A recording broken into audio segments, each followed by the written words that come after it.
Hello students, इस video में हम स्टार्ट करते हैं thermodynamic and kinetic aspects of metal complexes chapter को। तो इस चैप्टर में हम बात करेंगे जो हमारी कॉम्प्लेक्सेस फॉर्म होते हैं उनकी स्टेबिलिटीज के बारे में। जो स्टेबिलिटी है हमारी कॉम्प्लेक्स की वो डिपेंड करेगी नेचर पे, लिगेंड की, हमारी जो मेटल है उसके नेचर पे, और जो हमारी रिएक्शन कंडीशंस हैं उनके ऊपर भी। और यहाँ पे जो हमारे कॉम्प्लेक्स फॉर्म होते हैं, जो हमारे मेटल कॉम्प्लेक्सेस हैं, उनके लिए हम बात करेंगे दो तरह की स्टेबिलिटीज की, kinetic stability and thermodynamic stability. Thermodynamic stability जो है हमारी वो बेस्ड है हमारी जो इक्विलिब्रियम कांस्टेंट होता है, स्टेबिलिटी जो कांस्टेंट है, रिडॉक्स पोटेंशियल्स की यहाँ पे हम बात करते हैं, बॉन्ड एनर्जीज की। जबकि जो हमारी काइनेटिक स्टेबिलिटी है वो रेफर करती है हमारी जो रेट्स होते हैं और जो मैकेनिज्म है हमारी केमिकल रिएक्शन का, ये सब। देखिए, किसी भी कंपाउंड को हम स्टेबल कब बोलते हैं? स्टेबिलिटी ऑफ अ कंपाउंड का मतलब क्या है? मतलब ये है कि वो जो कंपाउंड है वो एग्जिस्ट करता है और अंडर सुटेबल कंडीशन उसको हम एक लॉन्ग टाइम के लिए स्टोर करके रख सकते हैं।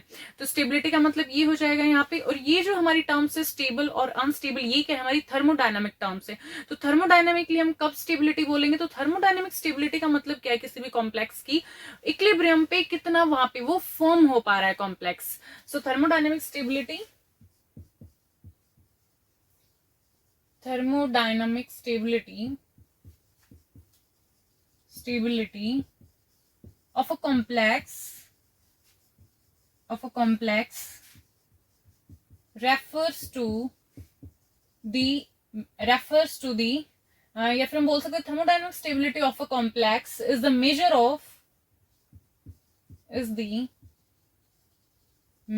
of extent of formation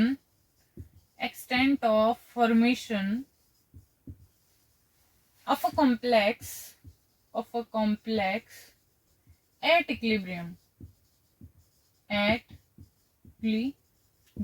clear है? तो थर्मोडायनामिक स्टेबिलिटी क्या होगी हमारी किसी भी कॉम्प्लेक्स की?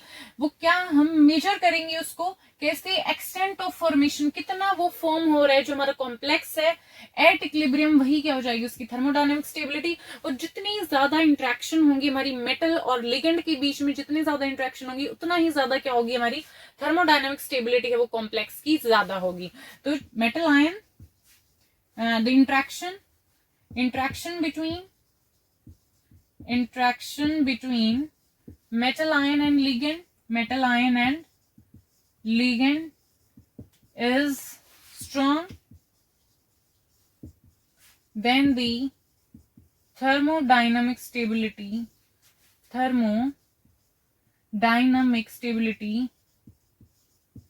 will also be high।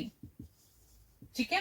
तो जितनी ज्यादा इंट्रैक्शन होंगी मेटल आयन के बीच में और हमारे लिगेंड के बीच में, जितनी ज्यादा वो स्ट्रांग होंगी इंट्रैक्शन, उतना ही ज्यादा क्या होगा जो हमारी थर्मोडायनामिक स्टेबिलिटी है, थर्मोडायनामिक स्टेबिलिटी की हम यहाँ पे बात करते हैं, तो उतनी ज्यादा क्या होगी? Thermodynamic stability will be high. तो थर्मोडायनामिक स्टेबिलिटी भी क्या हो जाएगी हमारी? उतनी ही ज्यादा हो जाएगी। क्लियर है ये बात? थर्मोडायनेमिक जो हमारी स्टेबिलिटी होती है उसको हम इधर terms of equilibrium constant express कर सकते हैं हमारी जो कॉम्प्लेक्स है उसके लिए। फॉर एग्जांपल यहाँ पे हम रिएक्शन लेते हैं Cu2 positive plus 4NH3 equilibrium में है, तो यहाँ पे फॉर्म क्या होगा? CuNH3 का होल 4 एंड बाहर आ जाएगा हमारा 2 पॉजिटिव। तो ये क्या हमारे कॉम्प्लेक्स आयन है। और इसके लिए अगर हमें इक्विलिब्रियम कांस्टेंट लिखना है, कैसा? ये हम यहाँ पे क्या देख रहे हैं? स्टेबिलिटी। तो ये क्या हो जाएगा हमारा? Stability constant. तो किसके इक्वल होगा? वो प्रोडक्ट की कंसंट्रेशन बाई रिएक्टेंट की कंसंट्रेशन होता है। तो प्रोडक्ट कौन सा है हमारा? ये वाला हो जाएगा CuNH3 होल 4 2 पॉजिटिव बाई में जो हमारी रिएक्टेंट्स है Cu 2 पॉजिटिव एंड NH3, और यहाँ पे क्या हो जाएगी? पावर 4। और बच्चों इसकी जो केस वैल्यू होती है ना वो किसके बराबर होती है हमारी? 4.5 इंटू 10 की पावर 21। याद रखेंगे इसको, 4.5 इंटू 10 की पावर 21 होती है। इसी तरह से हम एक और लेते हैं Cu2, यहाँ पे हम क्या लेंगे? Cu2 पॉजिटिव प्लस में Cn नेगेटिव, यहाँ पे 4 है, यहाँ पे हमारा दूसरा लिगेंड आ गया। तो यहाँ पे क्या हो जाएगा? इक्विलिब्रियम में है Cu, और यहाँ पे क्या हो जाएगा? CuCn का होल 4 हो जाएगा, CuCn का होल 4, और बाहर कैसा चार्ज आ जाएगा? आपकी बार 2 नेगेटिव आ जाएगी। ये हमारे कॉम्प्लेक्स साइन हो गया। तो इसकी जो केस है वैल्यू वो तो हम बाद में देखेंगे, पहले इसका हम केस लिखते हैं। इक्विलिब्रियम कैसे लिखेंगे? देखो बच्चों, प्रोडक्ट बाय रिएक्टेंट, सिंपल है बिल्कुल, नो डाउट। Cn का होल 4 2 नेगेटिव बाय में क्या हो जाएगा? Cu 2 पॉजिटिव एंड आ जाएगा यहाँ पे Cn नेगेटिव का 4। बिल्कुल सिंपल है, प्रोडक्ट कर दिया, बाय में हमने क्या कर दिया, अपनी रिएक्टेंट्स कर दिया, उनकी कंसंट्रेशन। अब इसकी जो बच्चों केस वैल्यू होती है that is equal to 2.0 into 10 की पावर 27। कितनी होती है, 2.0 इंटू 10 की पावर 27, और यहाँ पे केस की वैल्यू है 4.5 इंटू 10 की पावर 21। तो यहाँ पे देखिए किसकी वैल्यू ज्यादा, ऑब्वियसली ये वाली वैल्यू क्या है, हमारी ज्यादा है।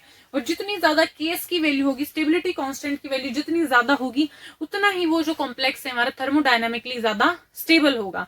तो क्या बोल रही हूं मैं, जितनी ज्यादा केस की वैल्यू, थर्मोडायनामिक जो हमारी स्टेबिलिटी है वो भी क्या होगी, उतनी ही ज्यादा होगी। तो केस की वैल्यू यहाँ पे ज्यादा है, तो इसका मतलब क्या है, ये वाला जो हमारा कॉम्प्लेक्स है, ये वाला जो कॉम्प्लेक्स है ये ज्यादा स्टेबल है thermodynamically as compare to this complex. मतलब यहाँ पे जो हमारी इक्विलिब्रियम होगा वो किसकी साइड शिफ्ट होगा, हमारा राइट साइड वो लाई करेगा, बिकॉज यहाँ पे ये जो हमारा कॉम्प्लेक्स बन रहा है ये क्या है, थर्मोडायनामिकली स्टेबल है। और केस की वैल्यू ज्यादा कब होगी, जब हमारा ये वाला ज्यादा बनेगा, ये वाली इसकी वैल्यू ज्यादा आएगी, ये वाला ज्यादा बन रहा है तो केस भी ज्यादा होगी। केस ज्यादा है तो इसका मतलब क्या, कॉम्प्लेक्स ज्यादा बन रहा है, बिकॉज वो थर्मोडायनामिकली हमारा स्टेबल है। और यहाँ पे जो हमारा लिगेंड है that is cyanide, Cn negative, ये क्या है, हमारा जो लिगेंड है, इसका मतलब ये वाला जो लिगेंड है वो ज्यादा स्ट्रांग है as compare to this ligand, because यहाँ पे जो हमारी केस की वैल्यू क्या है, वो ज्यादा है। अगर हम यहाँ पे देखते हैं साइनाइड का जो हमारा कॉम्प्लेक्स है ये हमारा थर्मोडायनामिकली ज्यादा स्टेबल है, इसकी जो केस की वैल्यू है वो ज्यादा है एज कंपेयर टू जो हमारा अमोनिया, जो हमारा अमाइन वाला कॉम्प्लेक्स है उसकी। तो अमाइन वाले कॉम्प्लेक्स के कंपेयर में जो हमारे साइनाइड वाला जो कॉम्प्लेक्स है उसकी ज्यादा केस वैल्यू, इसका मतलब जो साइनाइड आयन है हमारा वो ज्यादा स्ट्रॉन्ग लिगेंड है। यहाँ पे हमने लिए हैं सिल्वर की दो कॉम्प्लेक्सेस को, एक हमारा जो कॉम्प्लेक्स है वो बन रहा है अमोनिया के साथ में और दूसरा कॉम्प्लेक्स हमारा बन रहा है साइनाइड आयन के साथ में। तो यहाँ पे हम चेक करते हैं स्टेबिलिटी कांस्टेंट को। तो देखिए स्टेबिलिटी कांस्टेंट है वो किसका ज्यादा है, जब अमोनिया के साथ है, जब हमारा ये वाला लिगेंड है सिल्वर के साथ में, जी पॉजिटिव के साथ में, तो यहाँ पे हमारी जो केस की वैल्यू वो कितनी आ रही है, 1.6 इंटू 10 की पावर 7। और जब साइनाइड आयन के साथ है एजी, तो यहाँ पे क्या आ रहा है हमारा 5.4 इंटू 10 की पावर 18। तो यहाँ पे मुझे बताइए केस की वैल्यू ज्यादा कौन सी है, ऑब्वियसली ये वाली जो केस की वैल्यू है वो ज्यादा है। तो केस की वैल्यू हमें क्या इंडिकेट कर रही है, केस की वैल्यू ज्यादा है, इसका मतलब थर्मोडायनामिकली जो हमारा स्टेबल है वो ज्यादा कौन सा होगा, ये वाला हमारा कॉम्प्लेक्स ज्यादा होगा। इसका मतलब Cn नेगेटिव जो हमारा लिगेंड है उसके साथ जो हमारा Ag पॉजिटिव है वो ज्यादा स्टेबल कॉम्प्लेक्स फॉर्म कर रहा है एज कंपेयर टू जो हमारा अमोनिया है उसके साथ बनाने में। उसके बाद हम करते हैं कंपेयर स्टेबिलिटी कांस्टेंट्स को, जो हमारे निकल कॉम्प्लेक्सेस यहाँ पे हमने दो लिए हैं। तो यहाँ पे देखिएगा हमारे निकल कॉम्प्लेक्स है, यहाँ पे हमने दो लिए हैं। तो केस की वैल्यू देखिए यहाँ पे स्टेबिलिटी कांस्टेंट यहाँ पे 6.1 इंटू 10 की पावर 8 और यहाँ पे 4.6 इंटू 10 की पावर 18। तो मुझे बताइएगा कौन सी वैल्यू ज्यादा, ऑब्वियसली ये वाली वैल्यू क्या है हमारी ज्यादा है। तो केस की वैल्यू ज्यादा है, इसका मतलब ये वाला जो कॉम्प्लेक्स है हमारा ज्यादा स्टेबल है थर्मोडायनामिकली, ये वाला ज्यादा स्टेबल है। तो इसका मतलब क्या है, ये वाला जो हमारा लिगेंड है ये EN क्या है हमारा इथाइलिन डाई अमाइन, ये क्या है हमारा बाइडेंटेट लिगेंड है। कैसा है, बाइडेंटेट लिगेंड है, बाइडेंटेट लिगेंड है। और नाम क्या इसका, in that is ethylene diamine. तो मतलब ये वाला जो हमारा बाइडेंटेट लिगेंड है इथाइलिन डायामाइन, ये ज्यादा स्टेबल कॉम्प्लेक्स फॉर्म कर रहा है किसके साथ में, निकल के साथ में, एज कंपेयर टू जो हमारी अमोनिया है उसके। बिकॉज ये हमें कौन बता रहा है, केस की जो वैल्यू है जो हमारी स्टेबिलिटी कांस्टेंट है उनकी वैल्यूज। तो निकल का जो कॉम्प्लेक्स है वो किसके साथ ज्यादा स्टेबल हो रहा है, बाइडेंटेट लिगेंड इथाइलिन डायामाइन के साथ में। ऑलराइट, केस क्या होता है हमारा, स्टेबिलिटी कांस्टेंट होता है। अगर हम इसको रेसिप्रोकल कर दे, उल्टा कर दे, 1/ks कर दे, तो ये क्या हो जाएगा हमारा डिसोसिएशन कांस्टेंट। इसे हम क्या बोलते हैं, dissociation constant. So the reciprocal of stability constant is called dissociation constant. For example यहाँ पे हम एक रिएक्शन लेते हैं, CuNH3, यहाँ पे क्या होगा, ये डिसोसिएट होगा, 3 whole positive, whole 4 and 2 positive, तो यहाँ पे डिसोसिएट होगा Cu2 पॉजिटिव प्लस में 4NH3 के। और यहाँ पे अगर हम इक्विलिब्रियम कांस्टेंट को राइट करेंगे तो क्या आ जाएगा हमारे पास, Cu2 पॉजिटिव ऊपर, NH3 4 एंड बाई क्या हो जाएगा CuNH3 होल 4 2 पॉजिटिव। और इसके लिए जो हमारी केस की वैल्यू आती है वो कितनी है, 4.5 इंटू 10 की पावर 21। तो डिसोसिएशन कांस्टेंट क्या हो जाएगा, के डिसोसिएशन क्या हो जाएगा हमारा 1/ks होता है, तो हम इसको उल्टा कर देंगे तो क्या हो जाएगा, इज इक्वल टू 1 इसकी वैल्यू आ जाएगी 4.5 इंटू 10⁻21। तो इसको अगर हम सॉल्व करेंगे तो वैल्यू क्या आएगी हमारे पास, 2.22 इंटू 10⁻22। क्या आ रही है हमारे पास, 2.22 इंटू 10⁻22। ये क्या आ रहा है हमारा, डिसोसिएशन कांस्टेंट की वैल्यू आ रही है। तो देखिए जितना ज्यादा के डिसोसिएशन की वैल्यू आएगी, जो के डिसोसिएशन है, डिसोसिएशन कांस्टेंट की वैल्यू जितनी ज्यादा आएगी मतलब उतना वो डिसोसिएट हो रहा है। अगर कोई भी चीज हमारी डिसोसिएट हो रही है तो इसका मतलब क्या है, वो स्टेबल नहीं है। तो डिसोसिएट जितना ज्यादा होगा, जितना ज्यादा डिसोसिएशन कांस्टेंट आएगा मतलब वो उतनी ज्यादा स्टेबल नहीं है, और जितना कम डिसोसिएशन कांस्टेंट होगा मतलब जो कॉम्प्लेक्स उसके अंदर थर्मोडायनेमिकली वो उतना ज्यादा स्टेबल है।